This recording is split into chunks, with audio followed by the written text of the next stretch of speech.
रुको रुको रुको, वीडियो स्किप मत करना। अगर आपको अपने 500 रुपये बचाना है तो वीडियो स्किप मत करना।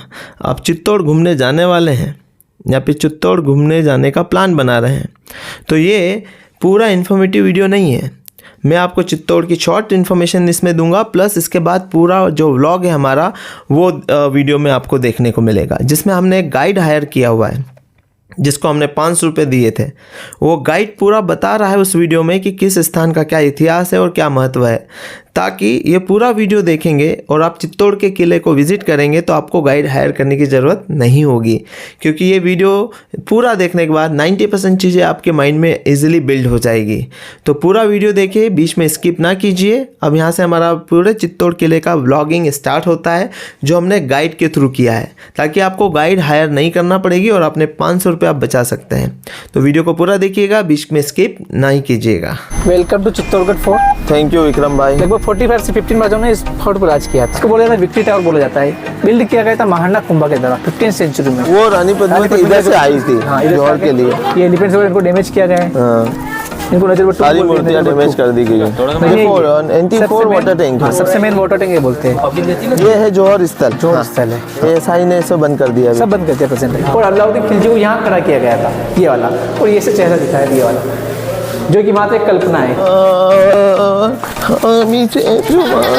अलाउद्दीन खिलजी ने अपनी सेना का बढ़ाव 6 महीने तक इन्हीं दोनों पहाड़ियों के बीच में डाला था, उसने वेट किया था। Welcome to Chittorgarh fort. Thank you Vikram भाई। जैसे कि आप फोर्ट विजिट करने के लिए आए, ये एशिया का लार्जेस्ट फोर्ट है। अच्छा। इसका पूरा 12 से 13 किलोमीटर के राउंड होता है। अच्छा। इस फोर्ट का स्टार्टिंग हुआ था 7th सेंचुरी के अंदर। जो मौर्य डायनेस्टी होती है, मौर्य डायनेस्टी के राजा चित्रांगन मौर्य, चित्रांगन मौर्य ने 7वीं शताब्दी में इस फोर्ट का स्टार्टिंग किया था। अच्छा। फिर 8वीं शताब्दी में आए थे बप्पा रावल, जिनका मूल नाम था कालभोज।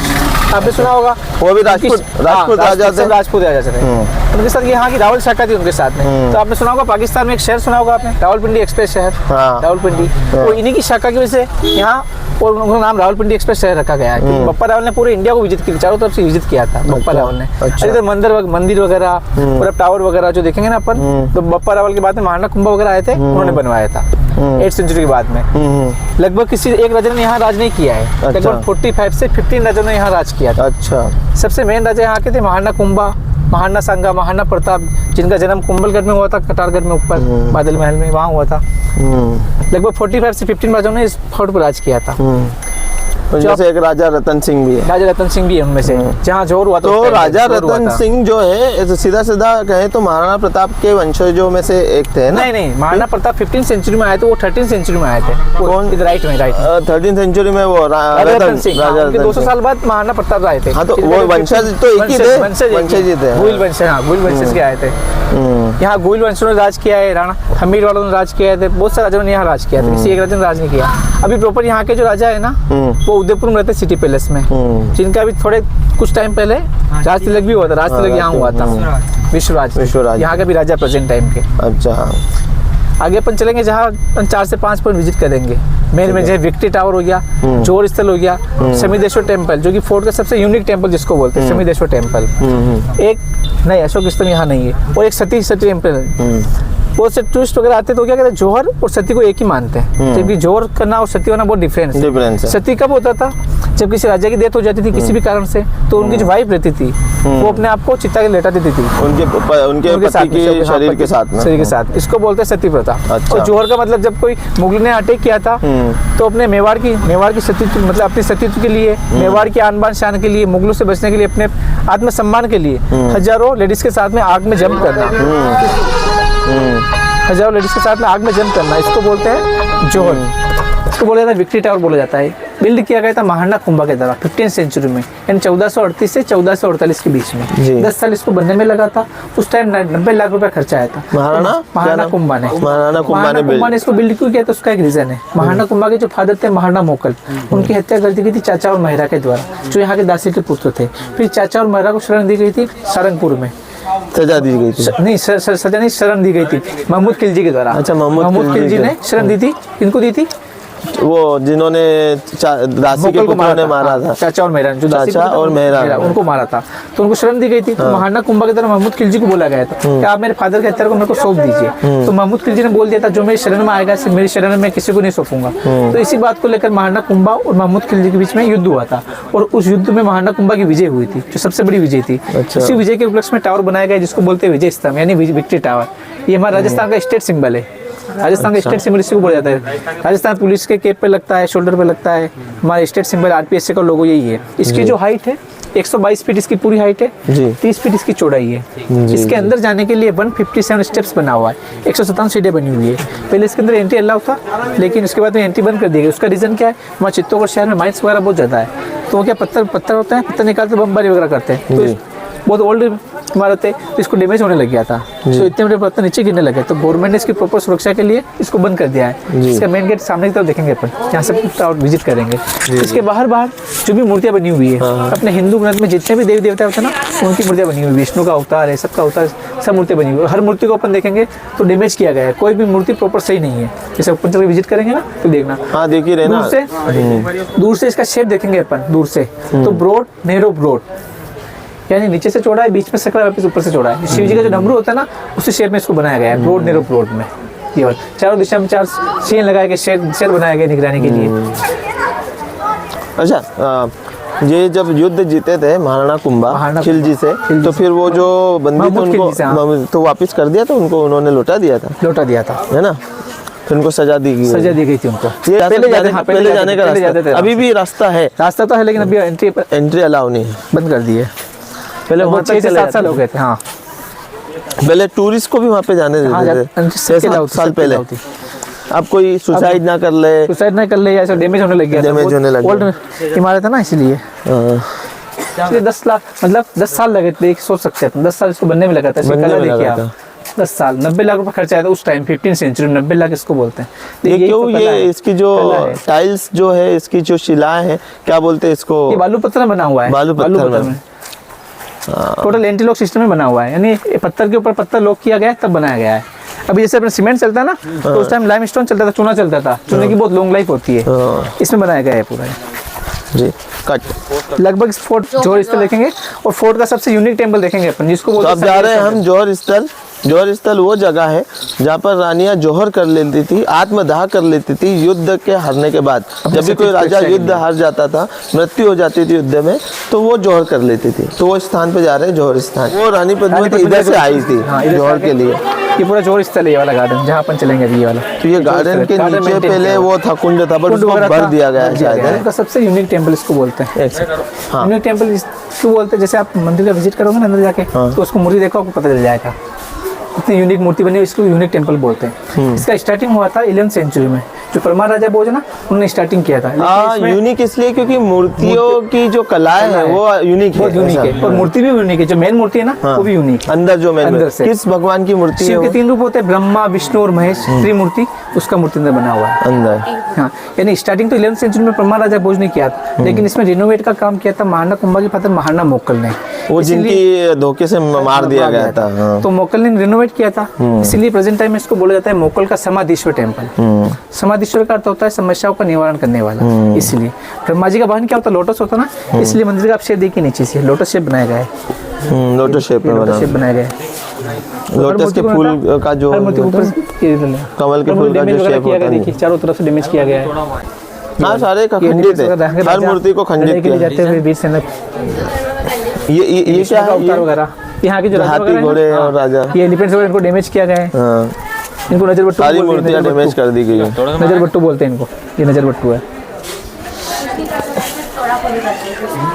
सामने उस टाइम की जो नाट्य रंबाई होती है ना, ये वाली डांसर्स, ये वाली डांसर्स देख लो, डांसर्स जिनको हाँ ये वाली।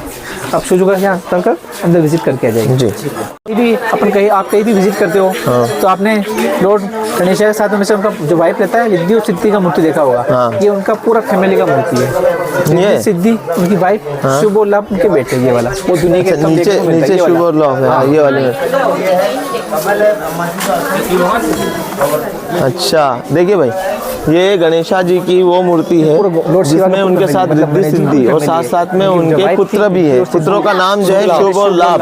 तो आज मुझे पता चला, देखिए हाँ, आज पता चला कि लोग घरों पर ऊपर शुभ लाभ क्यों लिखवाते हैं।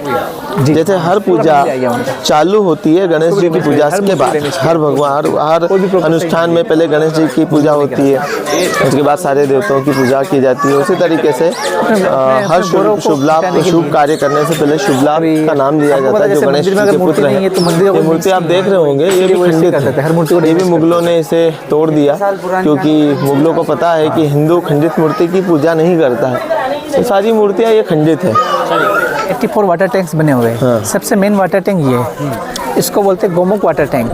गोमुख, इसमें वो एक तो ऐसी 84 वो छोटे बड़े करके सब ऐसी 84 वाटर टैंक है। सबसे मेन वाटर टैंक ये बोलते हैं Gomukh water tank. Gomukh water tank इसको भी बोलते हैं। उधर लेफ्ट साइड में शिव जी का टेम्पल है ना, वहाँ 2 पत्थर के काय के पेड़ बने एक हुए हैं। सेकंड सर, ये इसमें पानी का सोर्स कहाँ से है? नेचुरल पानी है, नेचुरल आता है, नेचुरल पानी क्योंकि ये आता तो पहाड़ पे कहाँ से आता है पता ही नहीं, कोई सोर्सेज नहीं है। ये पानी कहाँ से आता है। हाँ, जबकि पहाड़ पे इतना ये कोई कुंड हो नहीं सकता है पहाड़ पे, पहाड़ के नीचे होता है तब तो समझ में आता है, बट पहाड़ पे कहाँ से इस आएगा? पानी का भी ऐसा है, जब ओवरफ्लो हो जाएगा ना तो सामने जाली बनी हुई पत्थर की देखना, वो जहाँ जा रहे हैं ना तो पत्थर की जाली बनी हुई है, हाँ। इससे पानी ओवरफ्लो होकर नीचे जाता है, झरने के रूप में गिरता है। अच्छा। जो फर्स्ट 7 गेट आपने क्रॉस किया, हाँ। फर्स्ट गेट देखा होगा पाटनपुर नाम से, हाँ, वहाँ से गिर जाता है, वहाँ से दिखा ऊपर तक झरना गिरता है, ये यहाँ से गिरता है नीचे की तरफ। ओवरफ्लो होने के बाद तो काली पद्मनी जो थी ना, इसका मतलब नीचे से पानी निकलता रहता है कहीं, जो इसका जो नेचुरल सोर्सेज बना हुआ ना, जहाँ से पानी आ रहा है ना गाय के मुख से, इसलिए तो गोमुख कुंड बोलते हैं। गाय के मुख से पानी आ रहा है, कुछ भी नहीं उसका पता। कोई आइडिया नहीं है। ये पुराने ये लोग जो आर्किटेक्चर थे उनकी ये कला है, उनकी कला है बस। यार कहाँ से निकाला उन्होंने सोर्स, वाटर उसका सोर्स, कोई सोर्सेज नहीं है, क्योंकि 1 लाख लेकिन लोग वो यहाँ पानी पर रहते उसका भी इतिहास है। जरूर साल हो गए, पानी अभी तक आ रहा है, लेकिन गर्मियों में इसकी धार जरूर कम हो जाती है, लेकिन पानी रुकता कभी नहीं है, हमेशा आता है। जरूर साल हो गए, इस बात में खास बात है। मेवाड़ का हरिद्वार बोलते हैं इसको, गोमुख कुंड को बहुत पवित्र जगह हाँ मानते हैं। सही है ना, पहाड़ पे इतने बड़ी मात्रा में पानी का सोर्स कहाँ से आएगा?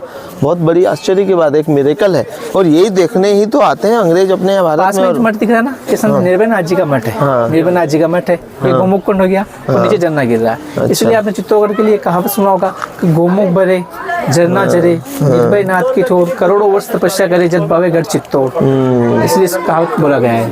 यही भारत की महानता है। भारत देश को महान इसलिए कहा जाता है कि बहुत सारे चमत्कार अपने साथ लिए हुए हैं। अभी जैसे गोमुख कुंड है चित्रकूट का, अब ये पहाड़ पर है, बिल्कुल चोटी पर है। आप इमेजिन कीजिए कि यहाँ से पानी का सोर्स कहाँ से होगा। एक तरीके से चमत्कार ही है। साइंटिस्ट आते हैं, रिसर्च करते हैं हमारे भारत देश के ऊपर, ये भी एक रिसर्चेबल चीज़ है कि पानी का सोर्स, और गर्मी में भी पानी बंद नहीं होता, क्योंकि एक समय पे 1 लाख लोग यहाँ पर इस किले पे रहते थे, राजा, दासिया, सैनिक सब मिलाकर, तो उनके लिए पानी का सोर्स यही गोमुख कुंड ही हुआ करता है। पार करते यानी अभी अपने महल को जाती थी, उस टाइम को शाही स्नान कर भी बोल सकते हैं, राजघाट भी बोलते हैं।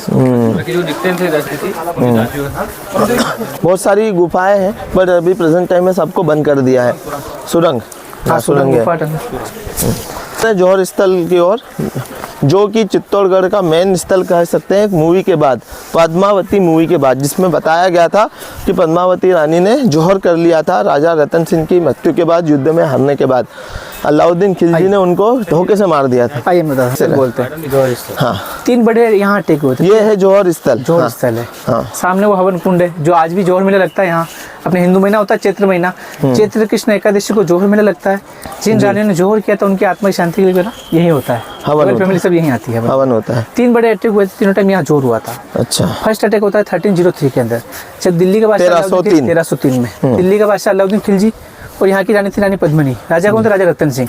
राजा रतन सिंह को अलाउद्दीन खिलजी ने पीछे बैटलफील्ड में धोखे से मार दिया था। तो ये मैसेज रानी पीछे हुई थी बैटलफील्ड, हाँ, यहाँ से इधर में अपन देखेंगे। अच्छा, मैं सोच रहा था फ्रंट में हुई। फ्रंट में, ये फ्रंट बाद में बना 15। अच्छा, बाद में बना है। हाँ, इधर उधर ही है, क्योंकि यहाँ के राजा सूर्यवंशी राजा थे, पहले सूर्य की पूजा करते थे, इसलिए ईस्ट फेस बनाया हुआ है। अच्छा, मेन गेट कारण हुआ है। फर्स्ट डे 1303 के अंदर हुआ था।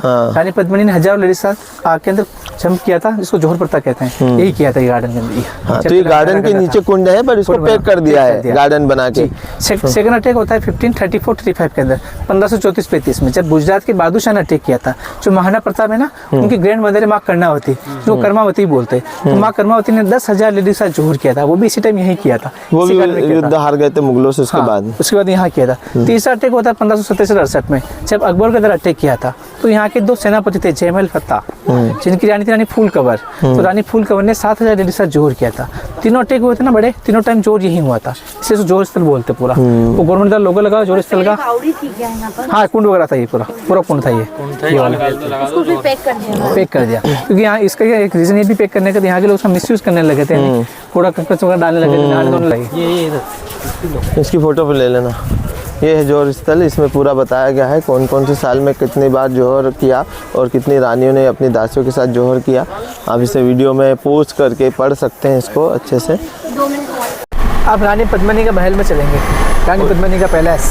तो उसके बारे में थोड़ा बहुत बताओ ना। हाँ। जैसे आपने वो मूवी में दिखाया गया था कि अलाउद्दीन खिलजी जो राजा रतन सिंह को जो लेके आए थे मिरर में चेहरा दिखाने के लिए, हाँ। ठीक है, तो उसी महल में लेके आए थे, रानी पद्मिनी के महल में। अच्छा, जो उनकी फोटो बताई थी जी दर्पण में, कांच में, जो तो उसी महल में बताया। लेकिन बहुत से इतिहासकार वगैरह इस चीज़ को गलत मानते हैं। और आपको पता हो तो पूरे राजस्थान में इंडिया में विरोध चला था पद्मावत मूवी का। तो इसी कारण से चला था कि कभी कोई राजा नहीं चाहेगा मैं अपनी रानी का चरित्र किसी गैर मर्द को दिखाऊं। अच्छा, ठीक है, कोई राजा नहीं चाहेगा। और भाई राजस्थान में तो अभी भी राजपूत लेडीज वगैरह जो भी होती है ना, तो घूंघट प्रथा में रहती है, तो उस टाइम में किसी गैर मर्द को अपना चेहरा क्यों दिखाएगी? तो कुछ इतिहासकार मानते हैं कि ये गलत है, झूठ है, एकमात्र कल्पना है सिर्फ। हाँ, ये हो सकता है कि खिलजी ने बात रखी होगी, बट वो राजा रतन सिंह ने मानी नहीं मानी थी। इसी के मेन उद्देश्य इसका था कि जो राजस्थान के अंदर मेवाड़ है ना, मेवाड़ क्षेत्र, मेवाड़ के अंदर ही प्रॉपर चित्तौड़गढ़, वो दिल्ली, मालवा और गुजरात के सेंटर में पड़ता है, बीच में पड़ता है। तो अलाउद्दीन खिलजी ने सोचा था अगर मैं मेवाड़ के अंदर चित्तौड़ को जीत लूंगा तो आसपास के एरिया जीतने मेरे को आसानी देगी। इसी कारण से चित्तौड़गढ़ में अटैक किया था। लेकिन पद्मावत ग्रंथ में क्या दिखाया था, रानी को पाने के लिए अटैक किया था। फिर यहाँ के राजपूत सबने विरोध किया था उस मूवी को। पीछे पूरा खंडर पड़ा हुआ है। ये रानी पद्मिनी का महल पीछे से जी, रानी पद्मिनी यहाँ रहती थी। यानी यहाँ अपन दो महल देखेंगे, एक तो विंटर पैलेस, एक समर पैलेस। जो अपन विजिट करें ना, ये विंटर पैलेस है। सर्दियों के दिनों में यहाँ रहती थी 8 महीने के लिए। और जहाँ अपन होटल के अंदर देखेंगे महल बना हुआ जिसको बोलते हैं जल महल, समर पैलेस, रानी पद्मिनी का समर पैलेस जिसको बोलते हैं। इधर सामने देखिए ये वाला, ये जो बनी हुई इनको दरिया बोलते हैं, 12 दरिया बोलते हैं। अच्छा, यानी जो भी गेस्ट वगैरह आते थे ना, उनको यहाँ रोका जाता था। ये वेटिंग हॉल भी बोल सकते हैं, वेटिंग हॉल। और उनका एंट्री यहाँ से होता था, मेन एंट्री है, ये मेन एंट्री है। जैसे कि मुगलों ने 2 काम मेन किया था। वो क्या करते थे, जिस मंदिर में जाते थे उसकी मूर्ति को डैमेज करते थे। अगर मंदिर के अंदर मूर्ति नहीं है तो उस मंदिर का कोई मीन्स नहीं है, कोई मतलब नहीं है। और जिस महल के अंदर जाते थे उसकी छत को डैमेज करते थे। अगर मकान की छत नहीं है तो उस मकान का कोई मतलब नहीं है। 2 काम मेन करते थे। सेम इसकी भी छत को डैमेज किया हुआ है अंदर की चारों तरफ से। ये देखिए आपको दिखेगा पूरा टूटा हुआ चारों तरफ से। प्रेजेंट टाइम में ASI डिपार्टमेंट ने प्रेजेंट टाइम में इसको भी गार्डन मेंटेन किया हुआ है पूरा चारों तरफ से। अभी प्रेजेंट टाइम में गार्डन मेंटेन किया हुआ है। यहाँ पहले रूम्स बने रहते थे, क्वार्टर्स बने रहते थे। अच्छा, उसके छत कवर रहती थी, उसको डैमेज किया गया पूरा। ये तो रूम ही हटा दिया पूरा। जी, पूरा गार्डन कर दिया, पूरा गार्डन पहले रूम्स बने हुए थे। जी, रानी पद्मती के समर प्लेस को देखने, मतलब वो स्थान जहाँ गर्मियों में रहने के हिसाब से बनाया गया था कि गर्मी में ज़्यादा गर्मी ना लगे। इसके पहले विंटर पैलेस था, वो सर्दियों में रहने के हिसाब से, ताकि सूरज की रोशनी ज़्यादा से ज़्यादा वहाँ आ सके। अब हम जा रहे हैं समर पैलेस। जो गेट बंद है सामने वाला, ये वाला। हाँ, ये गेट। एक है छोटा रास्ता जिसको सुरंग वाला रास्ता भी बोलते हैं, गुप्त रास्ता बोलते हैं। अच्छा, ये वाला समर प्लेस, एक गुप्त रास्ता है, सुरंग का रास्ता, समर प्लेस में जाने। सीढ़ियाँ बनी हुई, सीढ़ियाँ उतर कर नीचे बोट लगी रहती थी। फिर बोट तो ASI ने इसे बंद कर दिया। जो रास्ता मैंने दिखाया था वो रास्ता यहाँ निकलता है। क्या? तो एक तरफ वो रास्ता निकलता है, एक रास्ता यहाँ निकलता है, एक रास्ता वहाँ निकलता है। फिर सीढ़ियाँ उतर कर यहाँ समर प्लेस में जाने के लिए, यहाँ बोट लगी थी, बोट में सामने समर प्लेस बना हुआ है। अच्छा, बोट से जाते थे? जी। राजा रानी की एंट्री होती थी, इसलिए छोटा दिख रहा है आपको ये। अच्छा, क्यों राजा और रानी जाते थे सिर्फ समर में। जी, ये बोट से यहाँ पे राजा रानी जाते थे। शाम को धोने जाते थे बस, नहीं खाना खाने, केवल खाना खाने जाते थे। गर्मियों के दिनों में यूज करने के लिए 4 महीने वहीं रहते। होगी तो यही होगा। हाँ, कैसे दिखाया था, जो सामने जो सीढ़ियाँ है ना, वहाँ रानी पद्मिनी को खड़ा किया गया था। पहले महल दिल्ली यूज में आता था, खड़ा किया गया था रानी पद्मिनी को सीढ़ियों पे। ठीक है, क्या हुआ था, पहले दिल्ली यूज में आता था महल, तो जो पानी है ना वाटर एकदम मीटर के वहाँ पे क्लीन रहता था, तो उनका पर्स ही पड़ा था पानी के अंदर, और सेम रिफ्लेक्शन आया था यहाँ पर। ये सामने जो दिख रहा है ना, मिरर स्टैंड है, ये देखिए मिरर स्टैंड है। और अलाउद्दीन खिलजी को यहाँ खड़ा किया गया था, ये वाला, और ये से चेहरा दिखाया था, ये वाला। जो कि मात्र एक कल्पना है ये वाली। यहाँ से जैसे मोबाइल यहाँ रखोगे ना, पीछे का देखना, पीछे का पूरा व्यू दिखेगा बाहर। मोबाइल यहाँ रखोगे, पीछे का पूरा व्यू दिखेगा सीढ़ी वाला यहाँ से। इसी पोजीशन में देखिए, डायरेक्शन दिखेगा ये वाला, पीछे पूरा महल दिखेगा, सीढ़ी वाला पूरा दिखेगा। ये है रानी पद्मावती का जल महल, समर पैलेस, जहाँ पे वो 4 महीने गर्मी के दिनों में यहाँ रहती थी। जैसे और ये वो स्थान है जहाँ पर अलाउद्दीन खिलजी को उनकी फोटो बताई गई थी। जो मेन दासिया रहती थी, मेन दासिया, उन दासियों के लिए कोठरियाँ बनाई गई, इन्हें कोठरियाँ बोलते हैं जी। कोठरे में रहते थे। अभी देखिए मैंने बताया छत को डैमेज करते थे, ऐसे अभी देखिए डैमेज किया हुआ छत पूरा ओपन है, सेम यहाँ पर भी पूरा ओपन है, तोड़ी दिया पूरा छत पूरा डैमेज है। जहाँ से अपन एग्जिट करेंगे, जब भी इनके गेस्ट वगैरह आते थे उनका वेलकम एंट्री इसी रास्ते से रहता था। दासिया रहती थी, दासिया इन झरोखे में आती थी, झरोखे बोलते हैं, ये झरोखे में आती थी और फूलों से उनका वेलकम करती थी यहाँ बैठकर। ये वाला वेलकम एंट्री गेस्ट, हाँ गेस्टों का ये वेलकम एंट्री चारों तरफ ये पूरा जैसे है ना, यहाँ बैठना नहीं आती थी, पैसे वगैरह आ जाती थी, जो भी गेस्ट वगैरह आए फूलों से बैठ जाते थे, हाँ पूरा वेलकम होता था। वेलकम एंट्री यहाँ से होता था। हाँ गेस्ट वगैरह, राजा वगैरह, गेस्ट तो हम गेस्ट आए कि कोई वेलकम ही नहीं कर रहा। सब चुड़ैले हैं यहाँ पे, रानी कोई नहीं है, सब डाकन चुड़ैले, रानी कोई नहीं है मेरा वेलकम करने में। रानी का नृत्य वगैरह होता था, राजा यहाँ बैठता था आराम से। हाँ पोटी वहाँ करते थे, वो जरा से सुराग दिख रहा है। एक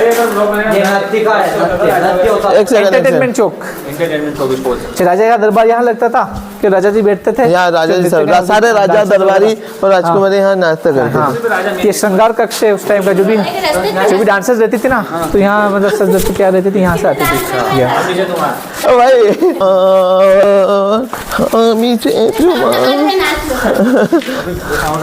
किस चीज का एंट्री होता है? अच्छा महल की ये वापस फ्रंट में आ गए ना, वापस आ गए। अच्छा तो इतनी सारी रानियों को राजा झेल लेते थे जी? अरे बाप रे। हाँ। पहले तो हीमोग्लोबिन का टेस्ट भी नहीं होता था कि राजा के अंदर खून कितना बचा है। अरे पागल, राजा का 2 काम करेंगे में चले गए,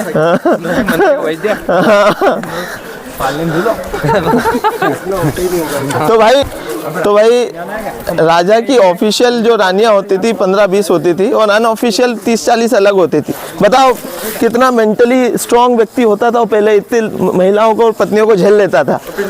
हाँ तो बहुत ही सल्यूट है ऐसे राजाओं को, तो इतनी सारी पत्नियों से जीत जाते थे वो। सबसे बड़ा तो विनिंग स्टेटस यही था उनका। अलाउद्दीन खिलजी लड़का ऐसे था यार पूरा, वो दादी पिता ने कहीं नहीं, कुछ काम नहीं करता। ठीक है, इसके बीच में एक छोटी पहाड़ी देखने को मिलेगी, ये वाली। अच्छा, इसको यहाँ की लोकल पब्लिक बोलते हैं कुंभकर्ण पहाड़ी। कुंभकर्ण वो छोटी सी बीच में पहाड़ी क्यों बोलते हैं इसको, आप झूम करके देखिए, ध्यान से देखिए, इसका जो शेप है ना, इसका हेड, धड़ वगैरह, पैर हो गए, इसलिए इसको बोलते हैं कुंभकर्ण पहाड़ी। यानी अलाउद्दीन खिलजी ने अपनी सेना का बढ़ाव 6 महीने तक इन्हें दोनों पहाड़ियों के बीच में डाला था, उसने वेट किया था जब तक कि फोर्ट के ऊपर राशन पानी वगैरह सब खत्म नहीं हो गए। जब राशन पानी वगैरह खत्म हो गए थे तो राजा के पास एक ही चलता, इसी रास्ते से उतरकर युद्ध लड़ाई लड़ी जाए। ये पूरा बैटल ग्राउंड है, बैटल फील्ड है ये वाला। हाँ, जो भी 3 बड़े युद्ध हुए थे ना वो यहीं लड़े गए थे, बैटल ग्राउंड पूरा। जो रेत का मैदान मूवी में दिखाया गया था, रेत का मैदान जो पूरा यही था। ये आज भी एग्रीकल्चर भूमि में कन्वर्ट हो गया अभी ये सामने, ये पास में जो गांव है ना, इसी गेट के नाम से गांव बसा हुआ है। ये सूरजपुर गेट है, सूरजपुर गांव बसा हुआ है। ये नहीं लोगों की ज़मीन वगैरह भी है, प्रॉपर एग्रीकल्चर खेती वगैरह करते हैं। जो 7 गेट जो आपने क्रॉस किया था अभी प्रेजेंट में क्रॉस करके आए, वो अभी का मेन एंट्री है। जब राजा महाराजा फोर्ट के ऊपर रहते थे उस टाइम का बैक एंट्री हुआ करता था।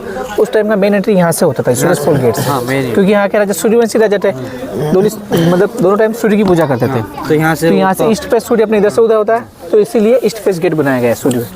सेम 7 गेट यहाँ पर भी बना हुआ था। 5 गेट पोर्ट डिस्ट्रॉय कर दिए, प्रेजेंट टाइम में 2 ही गेट देखने को मिलेंगे। नीचे 5 गेट थे, ये 6 गेट है, ये 7 गेट है पूरा।